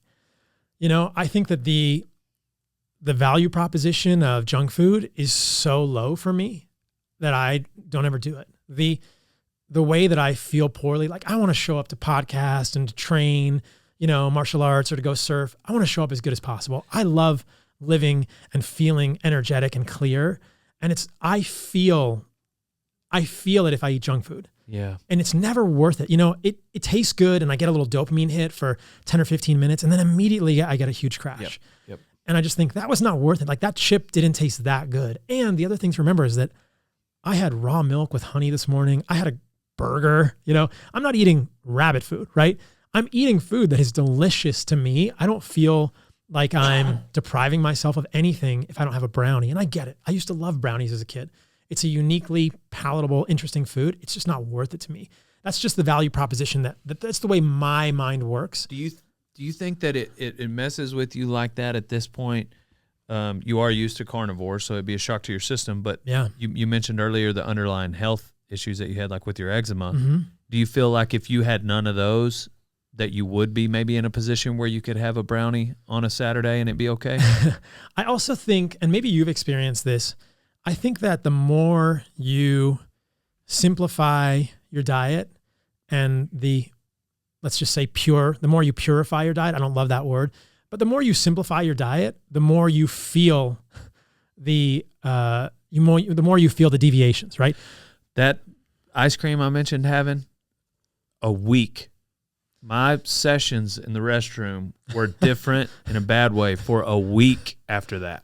And maybe did you feel different in your workouts or your sleep or your mood or a little bit or your mental next clarity. Day? And that's only one piece of, but I will say you can make good ice cream. Like you can make healthy ice cream. You could take raw cream and you could take honey and you could take egg yolks and fruit and you can make amazing ice cream that you would probably feel great with the next day. A lot of the foods that we eat that are junk foods can be made in a more healthy, quote, way if we think about the ingredients. Can you eat too much of that? Ice cream? The healthy ice cream? I don't think you can eat too much of anything, right? Right, for sure. But I mean, if you're eating raw milk or raw cream with egg yolks and let's just say strawberries and honey, that's pretty good, you know? Yeah, that is pretty good. I mean, that you could eat too much of it, but it would be harder, you know? Okay. It's kind of like, could you eat too much steak? Yeah, but you get more of a satiety response when the foods are less processed. And some foods are probably more palatable than others, but you've probably experienced this. Sometimes you go to eat steak and you think like, I'm done. Like I have steak. Oh my gosh. A few bites and I'm full. You're not going to overeat a steak. No. It's very difficult to overeat unprocessed animal or plant food. That blew my mind. Yeah. Because, first thing, not one time over the last almost 2 years have I not craved a steak, which I didn't expect. Right. I crave steak every meal. And I usually have a big breakfast, so I'll have, 4 eggs with some cheese in it and whatever steak was left over from the night before. And then at lunch, like it might be maybe 4 ounces of steak. And I'm like, I'm fine. That's enough for me. And then I go on the rest of my day. Now, there are days whenever I'm working harder that you burn more energy, you need more food. But regardless, it's crazy you say that because I have found myself like, I can't believe that I'm not more hungry than this. And you go to McDonald's, conversely. And it makes you want more food. Exactly. It makes you hungrier almost. There's something, it's different, right? Not almost. It makes you hungrier all the time, like either chips or anything bread. It's not about calories. Calories are not all created equally. You could eat 1,000 calories of McDonald's and 1,000 calories of steak, and those are going to perform completely differently in your body in terms of how hungry you're going to be in 2 hours, 6 hours, 10 hours. So it's not the calories are a psyop, in my opinion. The idea that we can simplify weight loss and health to overconsumption of calories, that is, I think, one of the greatest lies that has ever been told to Americans and Westerners in general. The quality of your calories is king. And look, don't let perfect be the enemy of good, and realize that if you're eating shitty calories, you're sabotaging yourself. It's really going to be hard to be healthy eating lots of crappy calories. But if you're eating unprocessed animal foods, meat, maybe some organs, and unprocessed plant foods, you're just going to do good. It's not complicated. If you want to eat a salad, great, do that, right? Just don't put seed oils on it in the dressing. But if you want to eat some spinach, okay, fine. Just make sure you don't have kidney stones. If you want to eat oats, not my favorite, but it's not the worst thing in the world. But if you eat those things with meat and you're not eating chips and you're not eating soda and you're not eating high fructose corn syrup and you're not eating salad dressings that are full of seed oils, you're going to do good. So last year when I was only, I said for me, like the strictest I've been, I would have occasionally drink sweet tea. I would also occasionally have some type of sauce, like with like some, if the chicken, I felt chicken breasts are so dry. They're pretty boring, man. And so, yeah, like thighs are so much better. Chicken thighs are better. And so I found myself, I gave myself grace on sauces occasionally and, something like sweet tea. And then I obviously had the like caffeine and whatnot. Uh-huh. So I've been curious, like how much I deprived myself of the benefits of an actual strict carnivore diet. And I know that's hard to quantify, but I doubt it was that big a deal. I mean, if you're 97% solid, you're pretty good. 96.5, 95.67. That's pretty. It's pretty good. It's pretty close. Yeah, that's pretty good. You're doing great there. Yeah, I can't imagine. I'm trying to get my mind wrapped around the no caffeine thing. You may not need to do no caffeine. We can talk about coffee for a minute. So I don't drink coffee. People have genetic differences in the way that they metabolize caffeine. I'm quite sensitive. So caffeine, the half-life of caffeine is 5.5 hours, which means that if you drink coffee at 8 a.m, 5 hours later, half of that caffeine is still with you. And 5 hours after that, a quarter of the caffeine is still with you.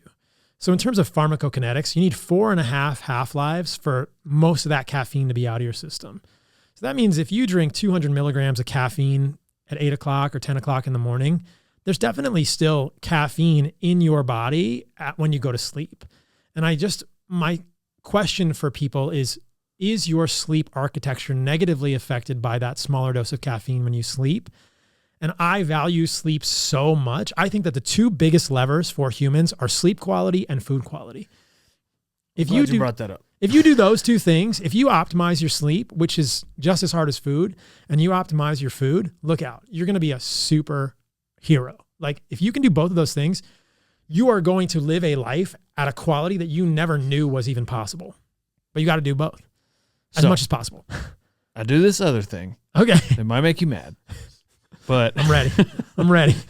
I drink at night, just this drink. It's got magnesium, theanine, and a little bit of melatonin. Okay. Pretty much every night. Do you need that to go to sleep? Why do you do that? I feel like I do.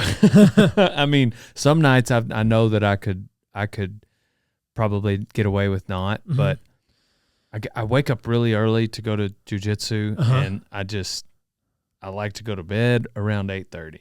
Me too. And sometimes I was doing one of these maybe at as late as 4 in the afternoon, and so maybe I had some caffeine later in the afternoon, and now I need to go back to, and it's this yin and yang, and that's not. It's this back and forth. It's hard, and I don't know. I guess I'm just kind of in this cycle where I feel like someone like yourself is like, just do less caffeine and then no melatonin. But anyhow, right. I know what I need to do. There's no perfect answer. There's always compromises. Melatonin is an interesting one. I mean, I'm not sure that melatonin is totally benign for humans long term. I haven't really gone deep into the data, but I have some concerns about it. I don't take melatonin. I just kind of fight through it if I've messed up my circadian rhythm. But look, magnesium and theanine. Messed up your what? Circadian rhythm. So your circadian rhythm is your daily sort of light, dark, sleep, wake cycle. And you're absolutely right. I mean, these blue lights that we've got on here, I mean, we're podcasting at 11 o'clock, noon. It's probably not a big deal. But if you're doing something like this at 5, 6, 7, or 4 o'clock in the afternoon, your body, I mean, you're wearing sunglasses, but your body thinks it's the middle of the day. Really? So yeah, you're setting your circadian rhythm. You're setting your clock through your eyes and the suprachiasmatic nucleus in your brain. So being exposed to bright light, especially blue bright light, which is these lights are very high in blue, it makes us look more handsome than we really are in person, for the podcast. But, that's a good thing for people watching. And it could potentially affect this cycling of your day-night hormones, including melatonin and others. So when I'm totally in control of my circadian rhythm, not going to movie premieres at night, I'm putting on red lights at night. So after the sun goes down in Costa Rica, I have red lights in my house, and red lights don't have any blue in them. So they're affecting my circadian rhythm less. They're they're blunting melatonin release less. The problem with this is it blunts melatonin. So your body's not releasing melatonin when it sees these lights. So your house is looks like you're trying to produce a bunch of pictures and like those old rooms where they would put them down in water. Yeah, it does. It kind of looks like a dark room, if you see it, or it looks like a rave or something, who knows from the, it's a red light. My house is a red light. It's great on dates, man. Chicks are like, what is this? And then they dig it. Yeah. They're like, oh, this is cool. It's fun. It looks like the inside of a lizard cage. It doesn't help your case when people are like, yeah, Paul's into some weird stuff. You ever been to his house? It's red lights. Yeah. So, I mean, look, magnesium and theanine, pretty benign. Melatonin, more research is needed. Again, it's overall life quality. You're enjoying spending time with people in the afternoon under the blue lights. That's increasing your life quality. You're making connections. It's not about being perfect. Yeah. But when you have the option, when you are in control of your light environment, I think you will sleep better if you avoid blue lights and or wear blue light blocking glasses and or put some red lights in your house. You're going to love it. That's why I'm going to tell people I wear sunglasses indoors all the time now. I'm blocking blue light. Paul told me to do it. Yeah. It's crazy. I've, having consumed your content for so long, it's almost like bringing this up, I'm almost asking permission to do these things.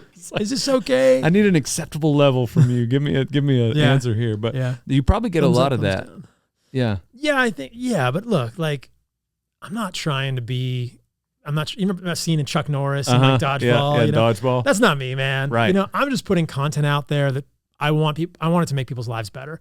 I'm not intent on them accepting it. I'm not trying to proselytize. I'm not trying to, to make people do things. I just want to put content in the world that people can have access to when they're ready for it. Mm-hmm. I'm not going 2 thumbs down, Dale. You got to live your life. And I realize that not everybody's going to make the same decisions that I do.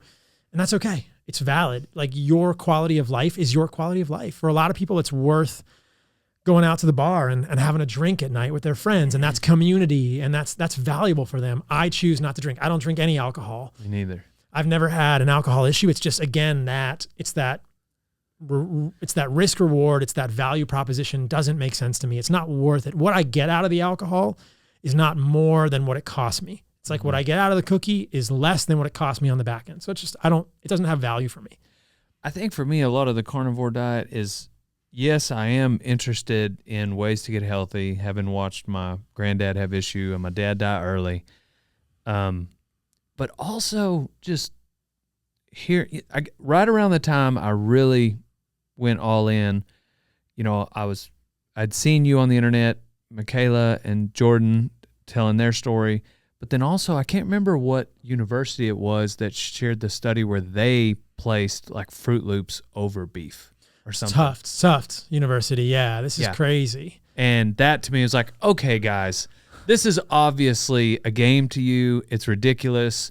I do not believe that. And I just kind of branched off to do my own research. And that's where it's like, it kind of flipped everything, or, you know, the food pyramid. Yeah. It's like, all right, this is made up. It's totally made up. And maybe, hopefully, whoever originally made it had good intentions.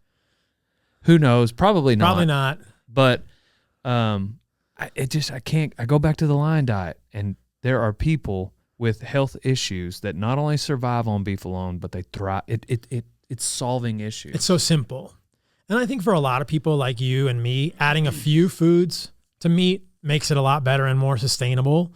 Because if you're just eating steak, you're going to develop nutrient deficiencies. You're not going to get enough folate. You know, meat is an incredibly nutrient-rich food. And I love the simplicity of that way of eating. And it helps people clarify signal from noise. It shows them what's possible. But it is, in a way, it's like a very extreme version of an elimination diet. I don't think it's meant to be done long-term. And I'm interested in what sort of diet people can... You're not sure... I'm not sure a lion diet. Yeah, I'm not sure just pure steak is meant to be done long-term. I know for Jordan and Michaela, it's almost necessity that because of their underlying issues. Yeah, and if people have to do it out of necessity, I understand that, and I respect them deeply. And I think that there are other paradigms that can also work for people that include a few more foods that also don't trigger autoimmune issues, but allow for better workouts or more nutrient-replete diets.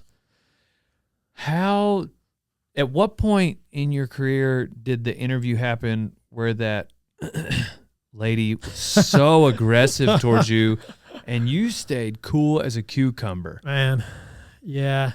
So that was the Doctor's TV show. It happened in 2019, believe it or not. It happened about 5 years ago. I thought it was longer than that, but that's it was 5. Anyway. It was 5. She was irate. There were a bunch of them that were irate. They cut some stuff out, but yeah. So I got invited on this TV show. Never been on one before. So they could yell at you. Basically, it was a complete setup. And there were 4 doctors on the stage with a lawyer and then a doctor in the audience and then another doctor against me on the TV. So it was like 6 doctors plus 1 lawyer against me. And the reason I went on is because they wanted to have on a couple of my friends, 2 sisters who had essentially reversed their lupus with a carnivore diet. So they had essentially reversed a recalcitrant autoimmune disease that most doctors would have told them is not reversible with diet. And they brought these women on to tell their story and then tried to paint them having eating disorders. So they tried to make them look bad, having eating disorders. They brought me on to talk about the carnivore diet and then railroaded me and proceeded to tell me that I had no business talking about diet and nutrition. Yeah, it was pretty crazy. And the hypocrisy is clear when the woman yelling at me is overweight and clearly and unhealthy. Yeah. Unhealthy. Yeah. Unhealthy. Yeah. I forgot about that. Play the clip. Yeah, exactly. Yeah. Roll the clip because she was just yelling. And anyhow, there's a lot of people like that. I remember taking a nutrition class in college and she called herself the fat dietitian, you know, because our teacher, and jokingly, she's overweight. And I remember she was like, fiber. Yeah, y'all are getting enough of that in your cereal. Next issue, next topic. And I was like, I don't know if this woman is who I want to take advice from. But I liked how cool you stayed.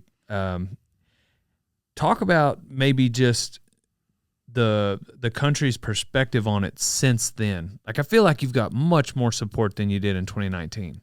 Yeah. So As we talked about, I ate only meat and organs and animal fat and salt for about 1.5 years.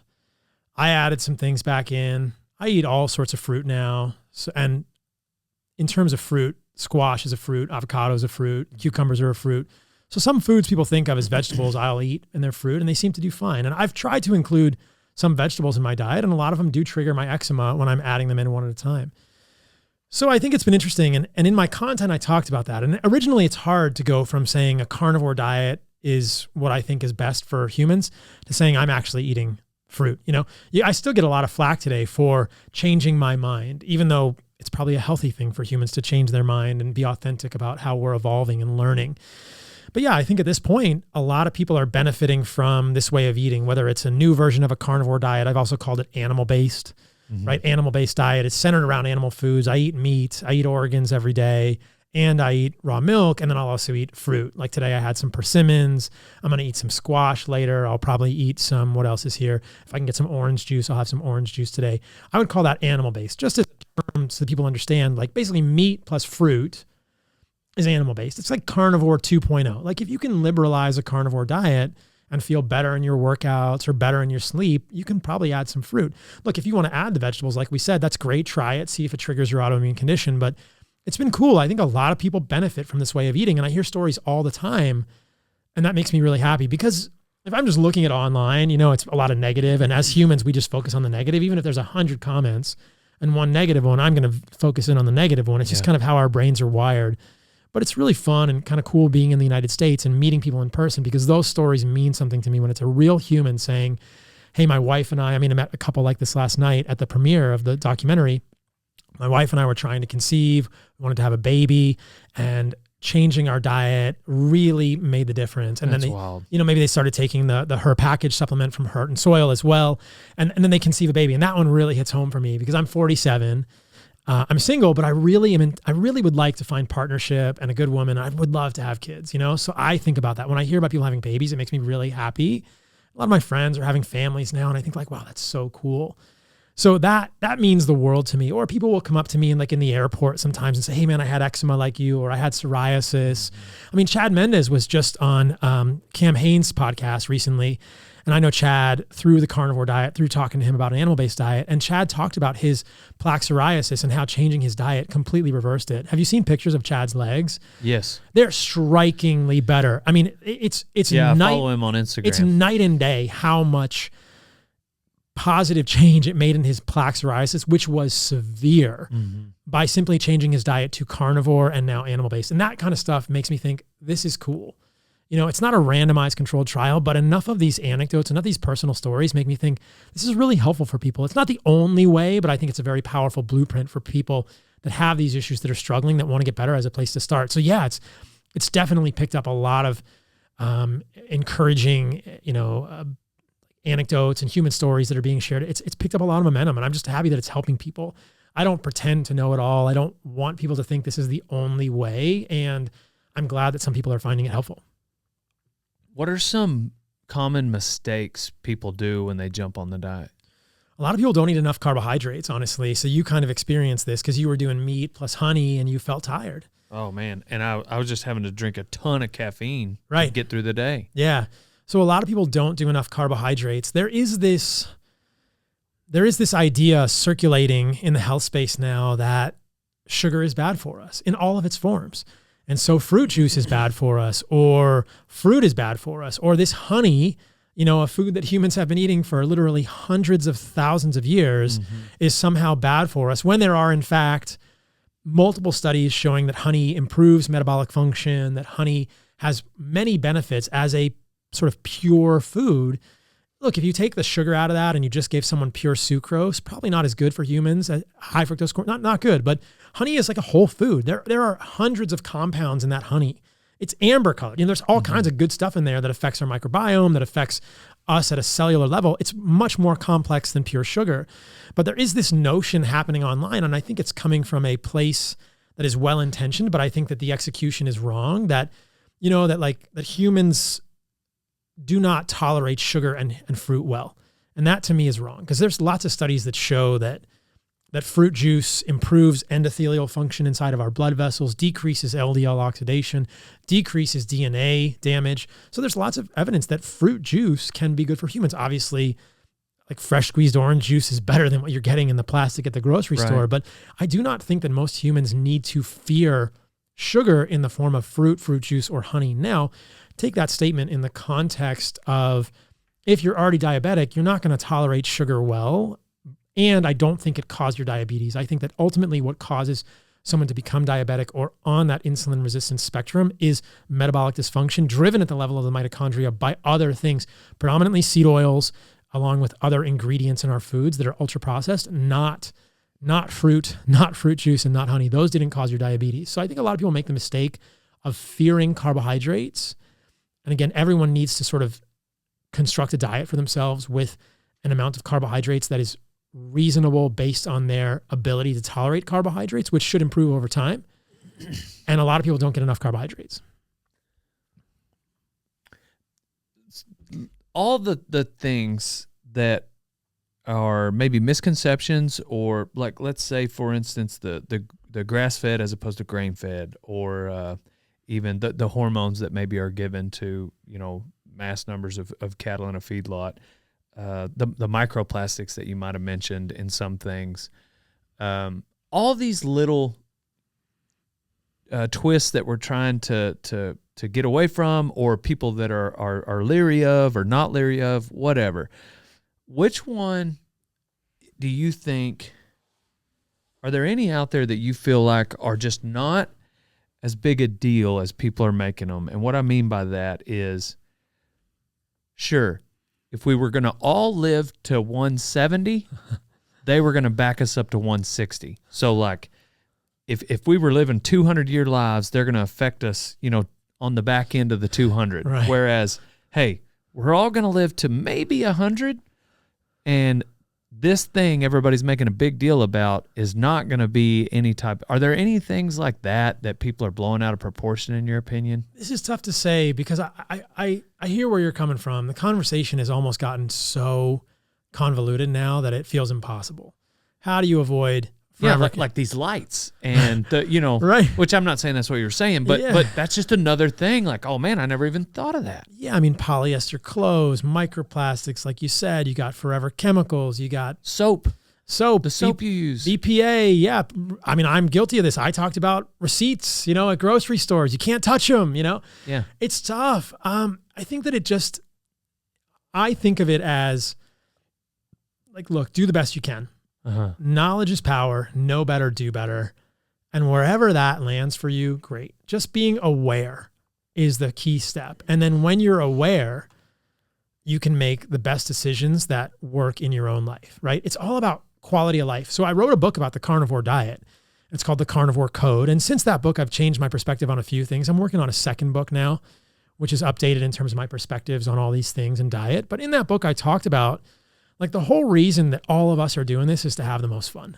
Like, life is about having fun. And that's an oversimplification. Yeah, life is about responsibility and being of service to people and raising your kids well and having ethics. But life is about having fun, which is just me saying, like, life is about quality. It's about shared memories with people that you care about. That's really what makes life worth living. That's what we remember as we age.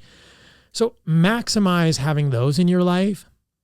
Whatever that looks like for you is going to be individual. For me, I'm kind of a weirdo, like I do a lot of things, I think about my clothes, I don't want to have fragrances. I don't use toothpaste. I don't use, white lights in my house at night. I don't wear polyester clothes. You don't use toothpaste? How are your teeth so white? I don't use toothpaste. So what do you use? Just a brush and water. Your teeth are, well, you're not drinking Cokes. I'm not drinking Coke or coffee. Or coffee. Yeah. But yeah, toothpaste is a whole thing we could talk about, but I'm not a fan of fluoride. So fluoride is another one. Oh, you can't have fluoride, right? Yeah, I have. Yeah, that's another one. I'm trying to avoid fluoride. So I don't want fluoride in my toothpaste. And I feel like even the healthy toothpastes are not really worth it. If you have bad breath, it's because you have imbalance of the bacteria in your gut, not because you're not using toothpaste. So fix your gut. But I think maybe I'm being too verbose in this answer. I think it's like, just have fun. I don't think you are. Enjoy your life.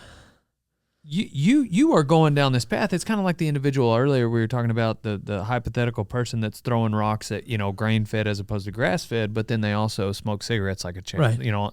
like a train, and they might, they do eat a lot of processed foods, and well, it's like, hey, grain fed ain't gonna hurt you, like you got some other things you need to address first. Yeah. But once you start addressing, all right, you've eliminated these. Good point. You stop smoking.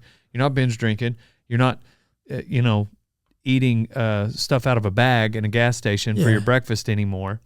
Now all of a sudden you go down this road, and then maybe you decide to go. I can see how it's a progression, and even I know the receipt post you were talking about.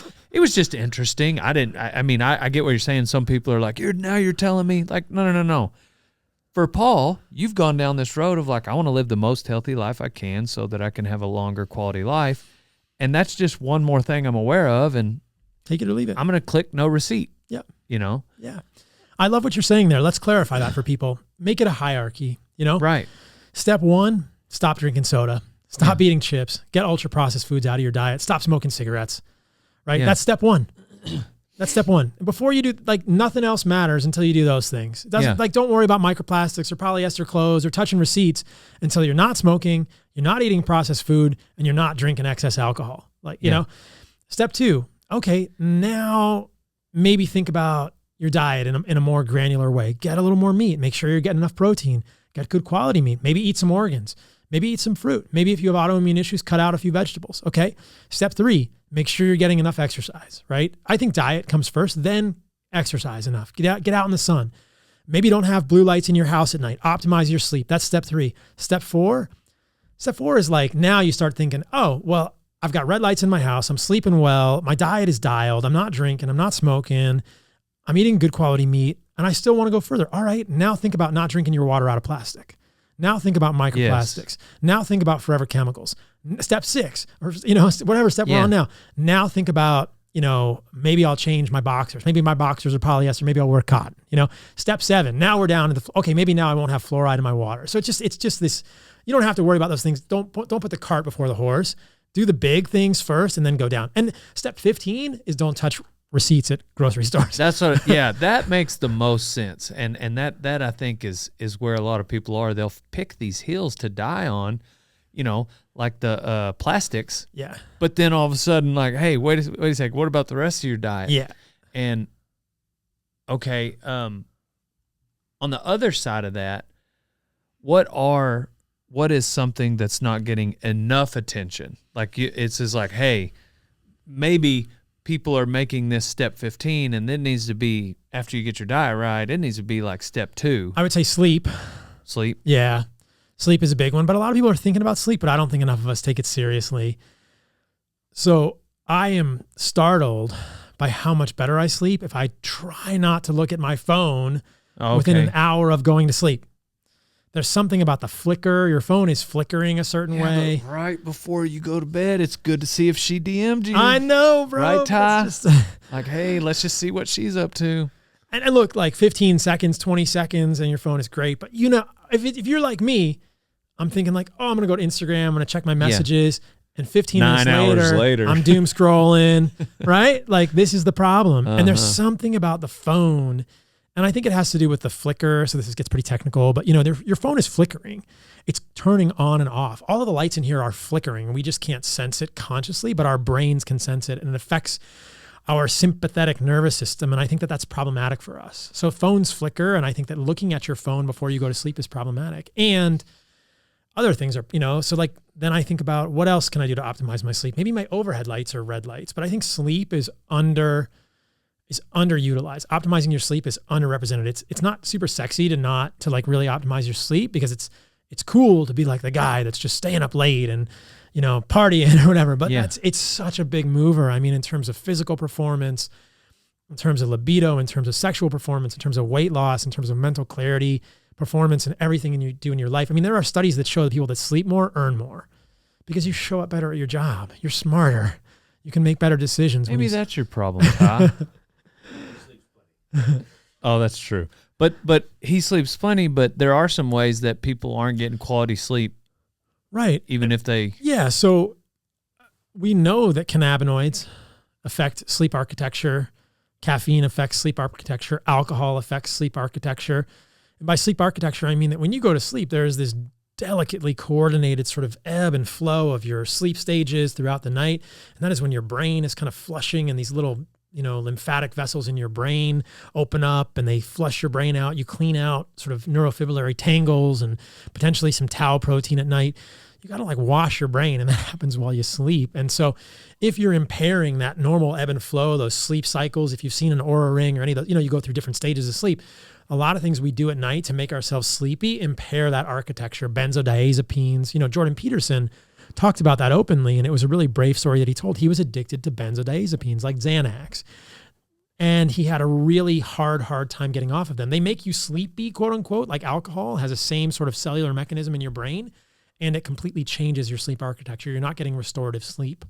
I also know people who take things like Ambien, and they're prescribed by a doctor, but Ambien, these non-sedative hypnotic medications, also impair sleep architecture. You think you are sleeping, but your brain is not doing the house cleaning it's supposed to be doing. So yeah, the quality of your sleep is about how clean, quote unquote, your brain comes out at the end of the night, in the morning. So I want to circle back. I want to respect your time, but how are we doing on time? What time is it now? 12:50. Okay, I probably got to wrap up. Yeah, that's what I was thinking. Got a couple questions from the audience, but the heart and soil so if somebody doesn't necessarily want to buy the organs, that's a great way to get those nutrients. It's a good way to start getting the organs in capsules. I think the fresh organs are best, but if you want to start with the heart and soil, you can get all kinds of good stuff there.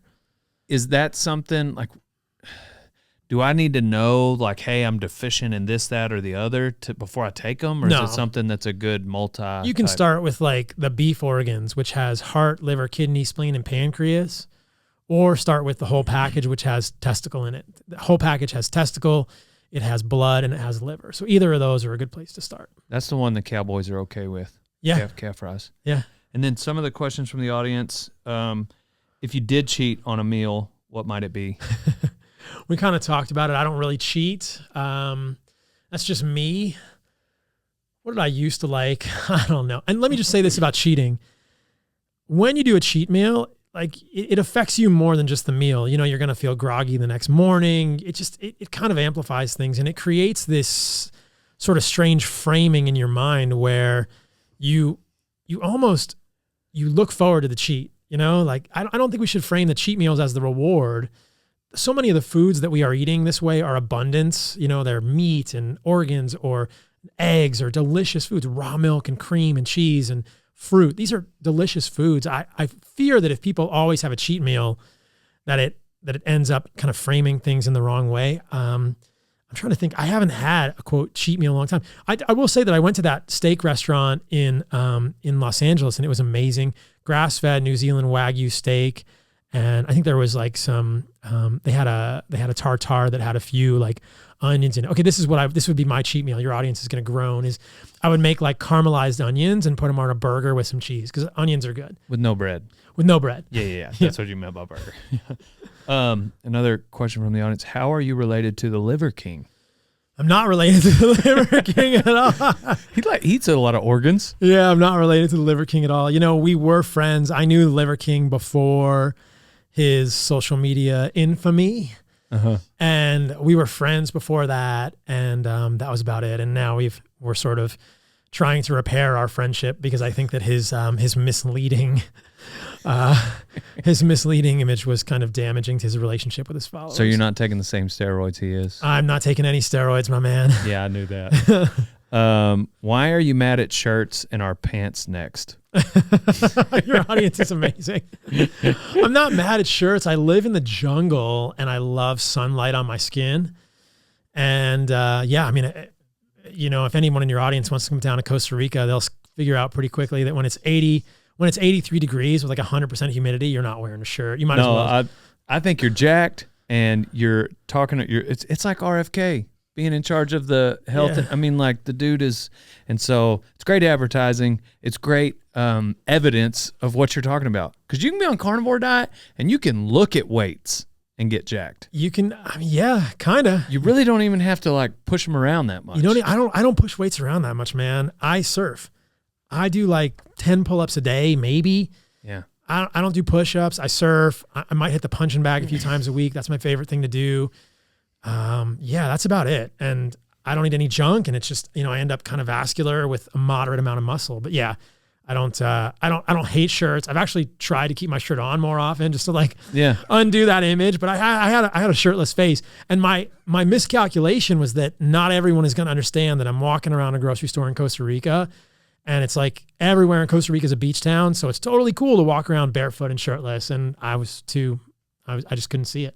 No, it doesn't bother me at all. That's just funny. Yeah. But yeah, the algorithm has definitely figured out that I like watching basketball, ranching, rodeo, blondes. Okay. And then Paul. All right. So, I'm happy to be on your Explore page, bro. So yeah, no, I love all that you've brought us, and thank you so much for your time. You guys go check out Paul Saladino on Instagram, and if you're interested in having a healthy, longer life, then check out Carnivore Diet, and he is the master on bringing you just the most useful information on it. Thanks, man. I hope it's helpful for people. Yeah, and then also check out Lineage, get these steak snacks, and check out Heart and Soil Supplements, where he's got all the things you need. So, Paul, thank you for your time. Man, it's a pleasure. Yes, sir. I really enjoyed it. Yes, sir. Appreciate you.